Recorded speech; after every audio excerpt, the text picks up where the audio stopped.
Wait, so it's directed by Miyazaki, but not Miyazaki? What?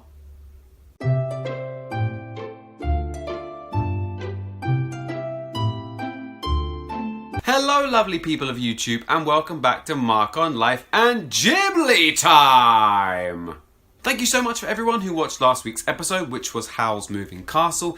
If you haven't seen that episode, I will leave a link in the description and at the end of this video.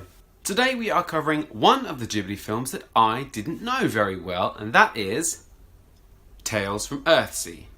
Tales from Earthsea was first released on the 29th of July 2006. And it was reasonably successful. It went to the #1 slot in Japan for 5 weeks, so pretty good going. Japanese title for this one is Gedo Senki, which basically means sort of Ged's War Chronicles, essentially, Ged's War Diary. Which is slightly odd. If you watch the English dub, as I'll speak about later, you don't really ever hear that name. He's always referred to as Sparrowhawk. Ged is his true name, which is basically never referred to.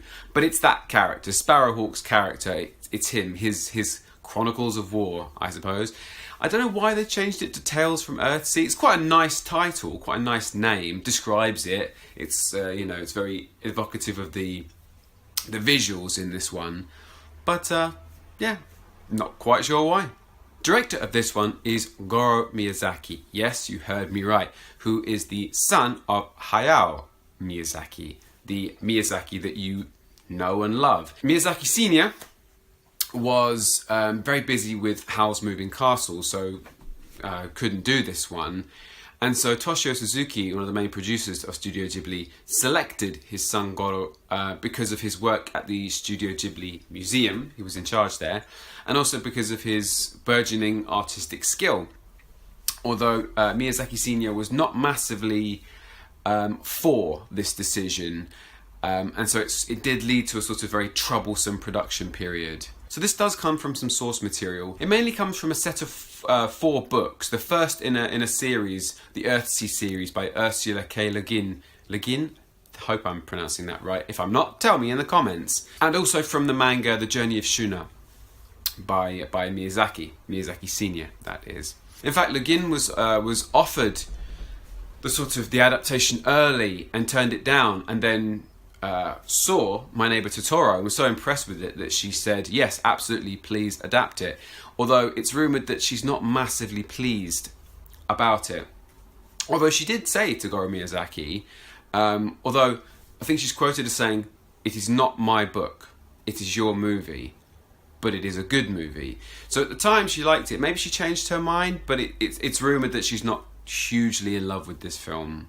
It also received the Bashun Raspberry Award, sort of the Raspberry Awards in Japan for Worst Director and Worst Film of that year. So, slightly undeserved, I think, but we shall see. It's said to be an influence on the Legend of Zelda series, which is slightly odd considering it was made in 2006, so Zelda comes way before that. It might mean that it's an influence on the later games in the Zelda series, but I'm pretty sure it's the other way around. Either way, you can definitely see similarities, the way the characters are dressed, some of the soundtracks, some of the locations, that kind of stuff. There's definitely influences there. This also marks the very first Disney film ever to get a PG-13 rating. Not entirely sure why. I've seen other Disney films that have got very similar stuff, a couple of violent bits really, but there you go. The English dub on this one's pretty good. Main 2 sort of names in this one are Timothy Dalton playing Sparrowhawk, and Willem Dafoe playing Cobb, the main sort of bad guy, wizard. It's a good dub on this one.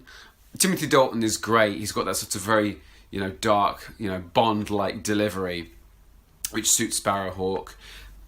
It works fine on this one. It doesn't feel sort of generically Japanese, so an English dub on this one feels kind of acceptable. And as always, it's a decent job.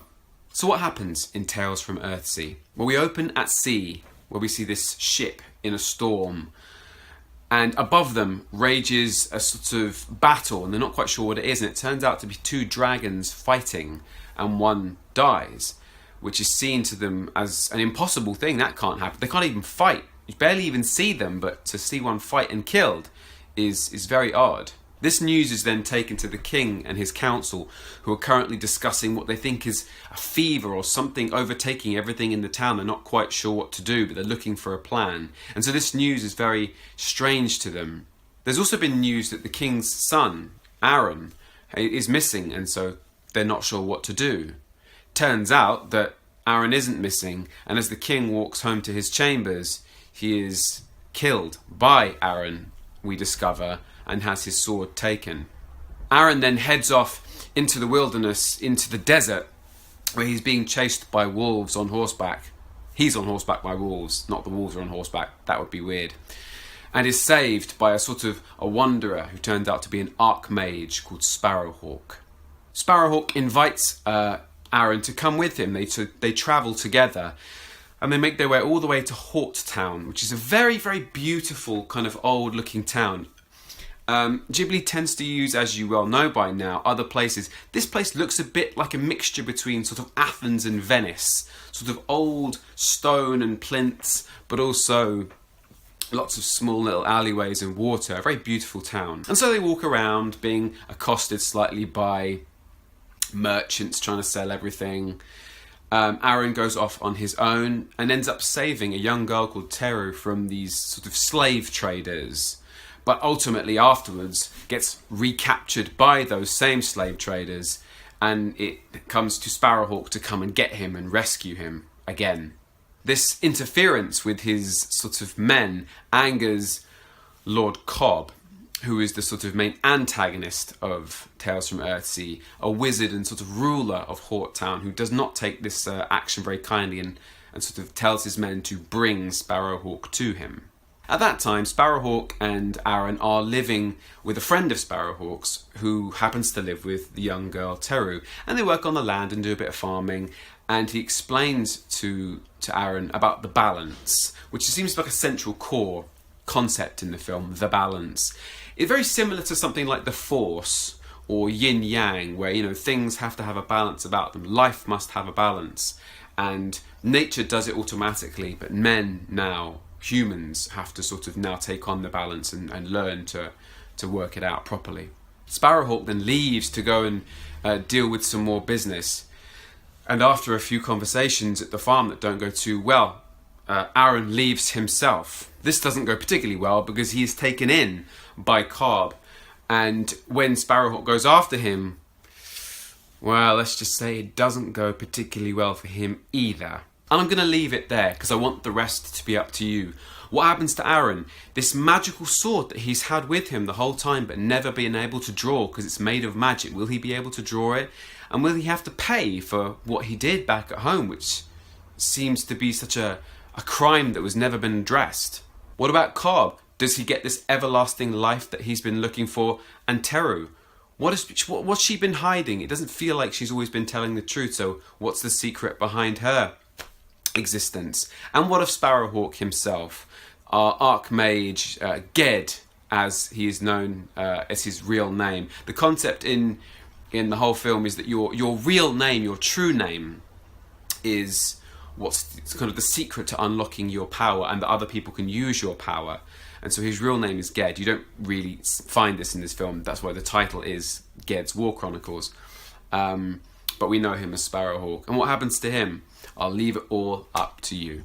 So do I recommend Tales from Earthsea? Yes and no. It's definitely not one of my favourites. I think it's because it doesn't quite kind of reach the heights of the epics like Princess Mononoke, and it doesn't quite have the charm of the smaller films like My Neighbor Totoro.